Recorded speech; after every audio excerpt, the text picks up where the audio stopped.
This video is brought to you by Diamond Pacific Tool Corporation. Diamond Pacific is America's favorite diamond tool, wheel, and lapidary machine manufacturers. For nearly half a century, Diamond Pacific has set the industry standard for diamond lapidary equipment. Join the majority of professional lapidaries and choose Diamond Pacific products such as their Nova wheels, Pixie, Genie, and Titan gem makers, as well as their wide selection of other high-quality lapidary diamond products.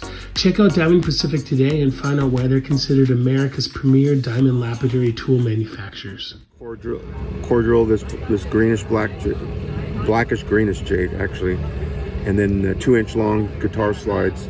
It's some of the toughest rock I've ever dealt with in 25 years, and it takes a very nice chatoyant polish. The only problem is you've got to know when you core it on a drill press with diamond corbets, areas that may be weak. So you want to preferentially core the nephrite where you don't see too many cracks. Maybe do an explorational slab. Yeah, and then you wet it with acetone, and the acetone will actually show some of these what they call discontinuing microfractures. And so when you center your core drill on your vise, you're basically biasing where you're going to start the core drilling. Basically, they're about 2 inches long, 2 1/4, and they're the inside diameter is like either 3/4 or 5/8. But some people have different guitar players, different diameter pinkies. Yeah, I was blessed. You gave me a smaller one that a lot of people wear like as a ring, so they can play chords and then get in there with the slide. And then you gave me a nicer, bigger, more traditional one for people who like really dedicate to larger chords on their sliding. But the feedback is good. They like it because they like the resonance, the response on the slide. Do you mind if I hold this piece? Yeah. And I couldn't help but notice you're selling this for an extremely affordable price. Oh, yeah, it's only $40. That was $40 for that piece. You couldn't pay me $40 to polish that piece, let alone sell the slab. You harvest it yourself? Actually, I have to buy it from the miner who owns the mining claims in Esmeralda County. Just as good. You get He's a geologist from Reno, and then he sells it to me rough. Now I have the saws in Ridgecrest in the Upper Mojave that I cut and process in the drill core. Oh, it feels so great. Such a hard nephrite. That's yours, Dave. No way, dude. Yeah, absolutely. Dean, you're too good to me. Too good. Yeah, you're too good. But yeah, are you going to be here Saturday? I will be. Okay, so come back around because I got 2 jade hunter guys. One's name is John Jorgensen. He's now an IT manager for GIA in Carlsbad, and he's a real passionate jade hunter. And the other guy's name is called Matt Boyce from up around Davis, Sacramento. He's a tremendous jade prospector in the Coast Range in the Sierra foothills in Northern Cal. And he'll be here on Saturday. Yeah, you want to come dude, on. I would love to meet them. And, so this is that material, not this material. Actually both. Yeah. Some of it here. I'm gonna grab this sprayer if you don't mind. Now, I gotta ask you, and everyone at home's gonna want to know: would you consider mailing any if anybody wanted to buy? Absolutely. Yep. That's usually how I sell it.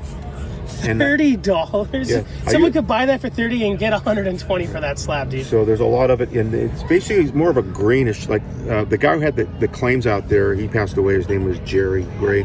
He called this the sea dragon. So it's got that spooky, like an eel, like kind of like it's more black. I mean, more green than black, right? In the sun here. Yeah, it's a little hard to tell, but in person you can. But it's perfect for the guitar slides because it's tough, right? Absolutely. But you have to be careful about how you core it and all that kind of stuff. And you run it on diamond belts on an 8-inch cab unit, like a Titan. Dean, what would you use for your final polish? Cerium or aluminum? Actually, believe it or not, the best stuff I've used is diamond paste 50,000 from Kingsley North or a Diamond Pacific. That diamond paste on either Cuppington now has a nice belt that goes on the 8-inch expandable drum. So, and you don't know water, of course. You just put a little bit on there, or you can do it on the end hub. Okay, the buffing hub convex on a cab unit. Like I have a Barranca 8-inch unit, and you just buff it and you get it hot. And same with the slides. Cab slide slabs. You get it as hot as possible with 50,000 diamond paste. And it just, like the one I just gave you, it just jumps out at you. So it's excellent final mirror look at that. finish. Yeah. And there's not really any orange peeling like I get on mine. No. I'm not a very good jade cutter. It's definitely tough nephritic ferrite. Yeah. Holy smokes. Yeah, come back Saturday and meet John Jorgensen. I would love to. Yeah. Let's take a look at some more of these. These are really affordable. A lot of these are just... So here's some Porterville. This is some up by Fresno. It's not bad. Let me show you. Oh, it's got some really cool patterns. I just polished. This is Porterville. It's called flower jade. It's nephrite too. Whoa. Do you mind if I hold one? Yeah, and it has basically little flowers of iron oxides in there. But see, it's more of a weird mottle green than the Nevada jade. You see that? So it's, look at the difference between the piece I gave you. Look at the difference between Nevada jade from the Silver Peak Range and the Porterville jade north of Bakersfield in the foothills east of Fresno. So you see it's got more black in it, the Nevada, and then the Porterville is more of a greenish with these little flowers of iron oxide, hematite. That is fantastic. This is tough. This is really hard stuff to work. I've never tried to make a guitar out of the Porterville. It's pretty rare. It's private property. But yeah, this is the main stuff I like to work is the Nevada. And you can feel the density. Yeah. Oh yeah, it's got some weight to it for sure, both of them. Man, this would, if you made a sculpture out of this, it'd take quite a polish. And yeah, you got to focus on that 50,000 and get it hot. You know, sometimes I wear a glove and just get it so hot. You know, just keep buffing it. You know. I hear that about jade. It really likes heat and torque. It loves heat. It loves press into it and keep rotating it. And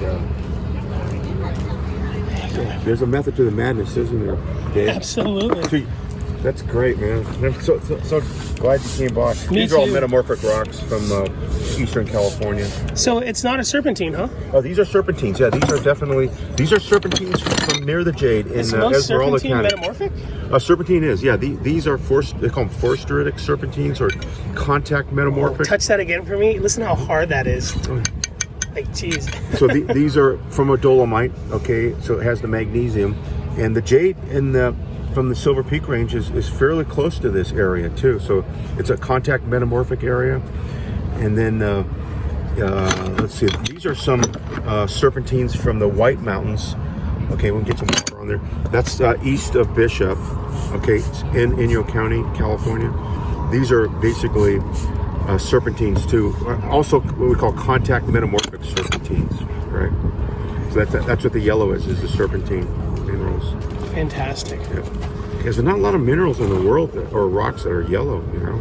Yeah. That's serpentine. Yeah. And it's awesome that... No way, dude. Absolutely. I promise I'm going to cut it. No, make a cab or make some. I'm going to do it live in front of everyone and let everyone know exactly where I got it. So it's shaped ready to be right an asymmetrical shield. So it's White Mountains, Inyo County, serpentine. Whereas this is Silver Peak Range, Esmeralda County, between Goldfield, Nevada, and Big Pine Bishop, Eastern California. What do you think for the final polish on that? Maybe you could get by with probably 3,000 or 8,000 because it's soft enough. You don't need to use diamond paste, but you could use diamond paste and get a phenomenal polish. I would say you should be happy with about 8,000 polish. But yeah, you can definitely use diamond paste on the serpentines. That's granite. We call it skarn. That's contact metamorphic garnet with actinolite next to a granite and dolomite in the White Mountains. So that's in the same environment as the serpentine from Inyo County. Yeah. That is fantastic. Indio, the Inland Empire, huh? No, you'd actually have to go north, like you can go to Reno on 395, out of the Cajon Pass. Continue drive past where Ken and I live, Ridgecrest. Drive up through Lone Pine, up towards Bishop. Now this is called Eastern California. And it's right along the state line. It's called the White Inyo Range of Inyo County. Indio, right? Inyo. Inyo. I heard Indio. That's why I thought it was near an island or something. No, so it's Eastern California, West Central or Eastern California. There's got to be something near that island area. There's got to be. Yeah, I'm sure there is. I know the Chocolate Mountains are down there, and I know the what do you call it? You can kind of see it when you're on I-10 going back down to Indio. Now, here's an area that has serpentine that you'd be interested in, Dave.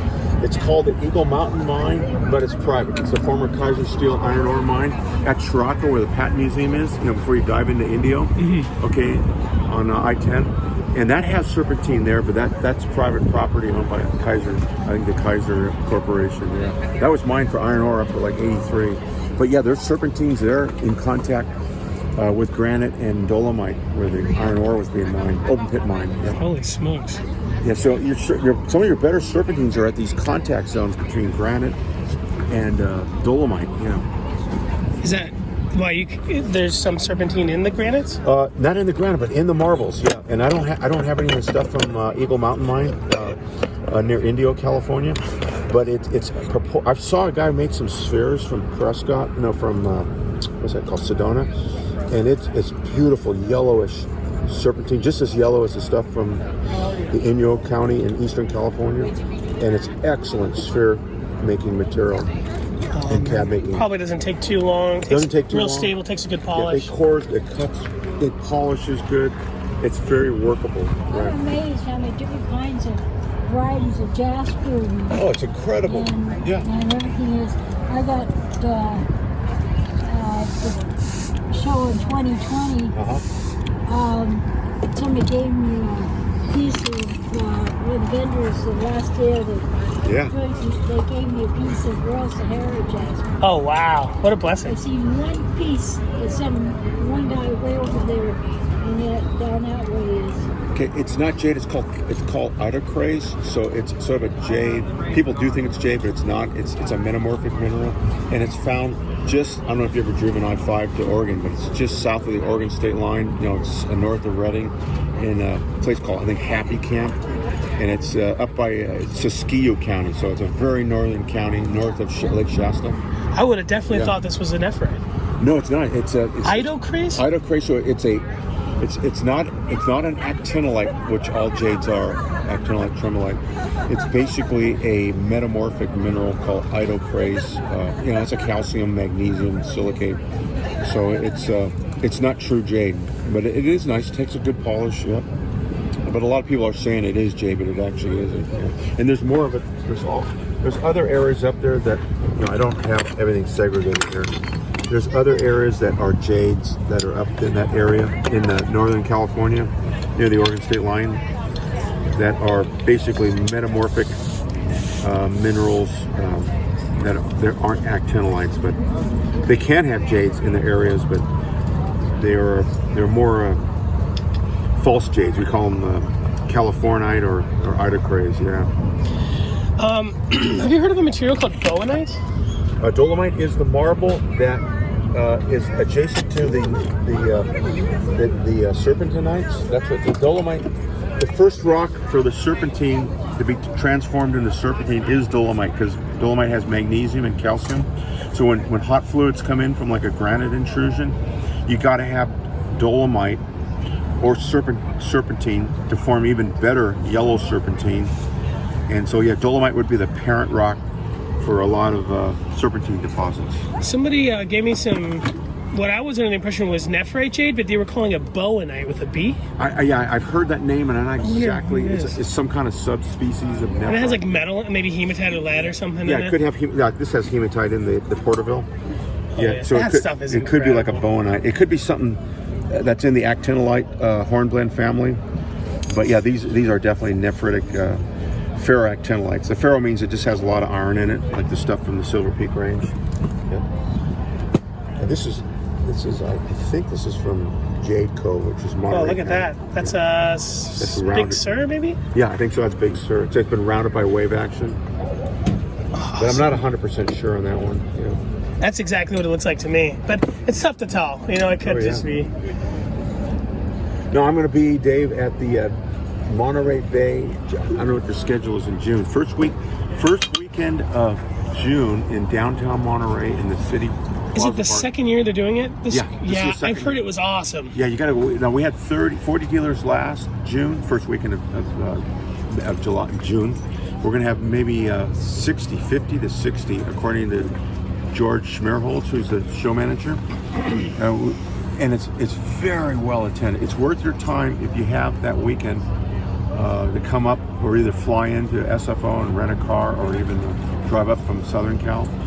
And I'll be there. Oh, yeah, I'll be looking for boy, you. You can learn a lot there. Yeah. Jade people are just like agate people or turquoise people. They love talking about their jade, and they have some great stuff. In 2019, they had a meeting at the Chinese restaurant where 17 goes into Gallus, and 10 makes that bend over by the Ahi show, or off of the Aho Highway, called Friends of Jade, and that's a kind of let's just call it a jade enthusiasts organization of both collectors, cutters, people like me that are jade geology freaks, right? Who make slides, or so you'll meet high-end jade people there, and it's called Friends of Jade, and they usually will meet at this Chinese buffet restaurant, right where 17 splits. What a great place to have a conference. Yeah, and guess what? Usually you go through the what do you call it, the buffet, and then they have like meetings to discuss what they're doing, and they'll talk about the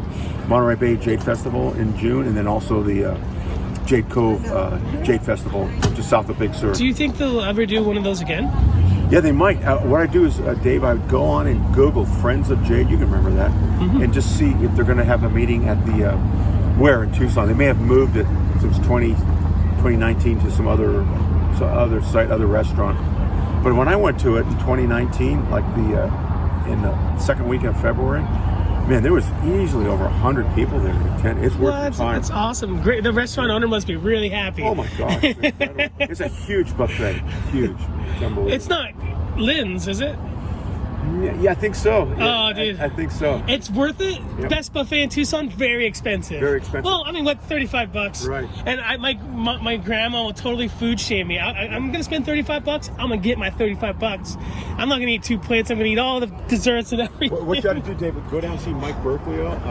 It's called Revelations of Stones. He's right down, I believe this or the next row, and you'll see all the jade on his table. Him and his wife Joan, and this guy used to be the president of Friends of Jade. And ask him, hey, do you know if they're going to have a Friends of Jade meeting in Tucson? Because he's headed for Tucson after Powwow here, and he'll be able to tell you. Or you can just go. I would love to ask him. I mean, he's right we're down here. here. He's I would probably, just go down. What's his name again? Mike Berkelio. Does Mike Berkelio? Did he have that interesting carving machine? Okay, cool.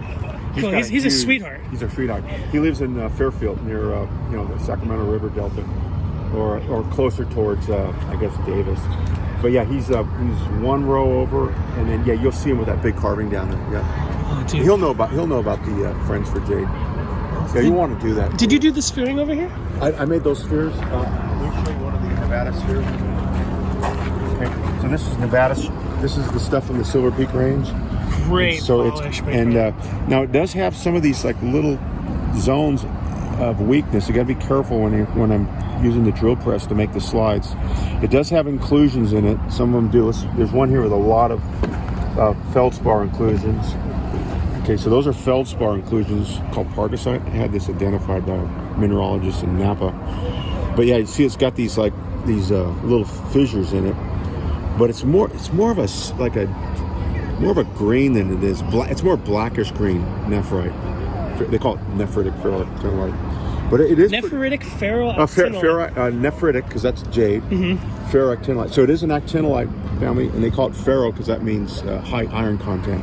But it does core pretty good, and it does polish really good with the. I use on my sphere machine. I use 13,000, which is 1.2 micron diamond resin pads. Let me show you what they look like. Oh, dude, thank you. Yeah. Folks at home are really gonna want to know.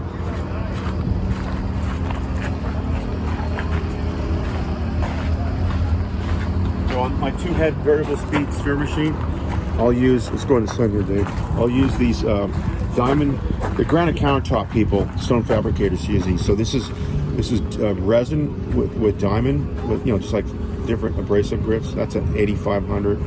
So they start at like 30 and 50,000. You can buy these from any granite supply like Granite Quartz in the South.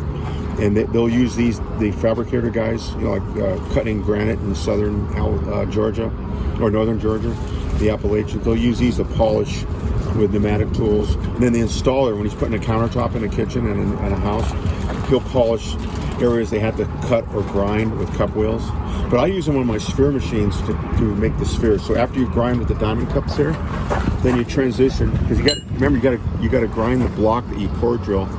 That is an intense diamond cup. Some people's are made out of plastic with just the grit on it. That's intense. So these are made in Bulgaria. Up to they actually do it in a vacuum furnace to 3,000 Fahrenheit, and they spit on they use a robotic arm in a vacuum furnace to put the diamond plating on. So that's how you grind the rock that you cored, 3 times, and then you shift over to what we call diamond resin polishing pads. So you start at 30 or 50. Keep doubling, like 120, 220, 400, 800, 1800, 3500. You go all the way to 13,000, and that's how you get that final polish on your jades, your jaspers, your brooches, all that. So you didn't use no silicon compound or anything like that. You use diamond resin. Just off the cups. It's just basically what you. I don't have the holder cup. It's basically an aluminum body, Velcro line. So you cut them into wedges, triangular wedges, and you put the pads into the holder cup, and then on my 2-head fireball machine, you can adjust the speed electronically. It's like a wood lathe, like for making pedestals and stuff we had when we took wood shop in high school. And it's basically, you're polishing with diamond resin abrasives. You're not using any kind of powder or silicon carbide. Interesting. And then you get the final polish at 13,000 or 8,500, and you're done. Now that one is basically gold plated hematite, magnetite, and this is from Sidewinder Mountain, right there at the Starter Wells show that you came and I met you at last March. Oh yeah. And this one was from a guy who passed away down at Joshua Tree, so I'm not selling that one. But it is nephrite, but it has a lot of magnetite inclusions that was electrochemically plated with some gold. The magnetite or iron oxide would pick up the gold. I'm not selling that one. That's sort of a... That is amazing. So, the nephrite from West Central Nevada is very, very nice for sphere making, slabs, and of course slides, guitar slides. Yeah. Oh, that's fantastic. You do great sphere work. Yeah. And they're really affordable. That's actinolite, and that's from down by Edwards Air Force Base. So it's not jade. It's just metamorphic, pure.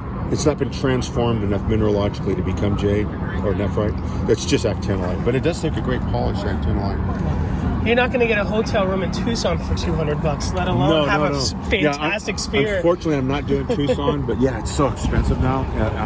Most people would rather have this sphere than a bad hotel in Tucson for $200. That's really affordable. It's so expensive down there now. Yeah. Oh man. Thanks for stopping by. No, it's such a pleasure. I love talking to you. You're a genius. And I'm actually going to message a friend. He's looking for some nicer charite, and these are really nicely priced. Yeah. But and you can't get any since I've seen you where the war started in February. No charites coming out of Russia. And no JD either. Oh, interesting. That makes so much sense. Talk to Steve Shishman. He's down here with his Russian buddy. He's right around. It's called carnelian. Perhaps it's seraphonite as well, because this is also. Yep, I don't think so. And his company's called Carnelian.com. He lives up by Reading. He's a big jade hunter and cutter, and but nothing's allowed out unless it's smuggled out. Yeah. Wow. Is this lapidary? Where's this from? Is it New Mexican? Looks like the stuff that comes from Taos. I would say it's probably lapidolite from possibly down in Pella in San Diego County. Interesting. From the pegmatites down there. It could be from the tourmaline areas down there. We have to ask Ken. What is up with this beautiful blue? Not sure. I think it's just some kind of synthetic glass Ken got. Yeah. That some people make jewelry out of the things. I think it is synthetic. Oh wait, look glass. at that! It looks like it has some kind of texture to it. Yeah. Some kind of. He may be, some of the stuff that on. he's making jewelry out of may be that synthetic glass. I hear the dichroic stuff is not cheap to make. It can be a little expensive. And he's got some turquoise jewelry and stuff. Ken makes jewelry. He does wire wrap. He does his own soldering. Yeah. He lives in your Kern next to Rich Chris. He's a friend of mine in the Indian Wells Valley of eastern Kern County. Fantastic. You see the gentleman with the char right? Oh, that's him right here. Yeah. Awesome. He's right here. Yeah. Look at this. You just leave the gold laying around. Yeah, I don't know who made those bars. That's awesome. It's just some kind of plated copper. I think they're copper bars and they're just plated gold. That is fun, though. Are they neat? This is really cool, too. Wow. Make sure you watch on Friday night, tomorrow night, this new Discovery Channel special after Gold Rush about this huge cache of gold bars at this place called Victoria Peak. It's now inside the White Sands U.S. Army Missile Test Range. But the story of it, how it was found by this rancher or hunter in 1937, and then how his grandson and other members of the family and miners that they hired went into this looks like a big dome called Victoria Peak. Now, what's interesting about the episode coming up tomorrow night at 7 o'clock, that'll be 8 o'clock here Arizona time. What's interesting is the allegation of the family now that the government, when they expanded the White Sands missile range for the Pentagon, confiscated the mine. Okay, so you'll want to, if you're in your motel room, or are you staying in Blythe like I am? Yes. Okay, so if you got the Discovery Channel, Gold Rush comes on at 7. That's the Alaskan Placer Miner show that's been on for like 15 years. Oh yeah, that's. So then just keep the TV on and then watch this. I think it's called Gold Lies or something. So it's about this Victoria Peak. It was a stash of gold bars, purportedly. I think it's 19,000 bars this guy found in 1930s, late 30s. And he tried to take 3 of the bars to the U.S. Mint in Denver, and the U.S. Treasury confiscated them because FDR banned all gold possession, coins, bullion bar in 1933. So if they can prove that it's from that time, is that still? No, it's interesting. So a lot of red tape. The Treasury Department, because you couldn't possess. You didn't know this. You couldn't possess any gold between 33 and 1975. Ford finally rescinded that executive order. But it's very intriguing. Now, yeah, there's some embellishment probably, but the part I want to know about tomorrow night is how the Army and the Pentagon was able to take the guy's claim, because he had claims there, and I don't know how they got away with that. Yeah, you'll want to watch it. That'll be 8 o'clock tomorrow night on Discovery Channel. Sure, the Discovery Channel should hire you. They're talking. Yeah, the thing is, I'm more into the jade and the what do you call it, the rocks. Is there any good jade shows? There should be. Well, we had that show on the Weather Channel with the family from Jade City, northern BC, called Jade Fever. Now I was watching that in 2021 and even up till like August. And I don't know if they're going to have a new season. Now the family is mining basically load in place jade they call it Cassiar jade, and they're also mining placer or just eroded nephrite, beautiful green, like what Mike's got over there from Revelation Stone. Beautiful high jewelry grade nephrite from the Cassiar Mountains of northern British Columbia. But it's called Jade Fever. They do, I think Weather Channel will replay it occasionally on Sunday afternoons and evening on the Weather Channel. Yeah, you'll have to check into that. See. This looks like Morgan Hill material. Could be. I gotta check out that show. You want to ask Ken any questions about? Yeah, I'm gonna do that off camera. Okay.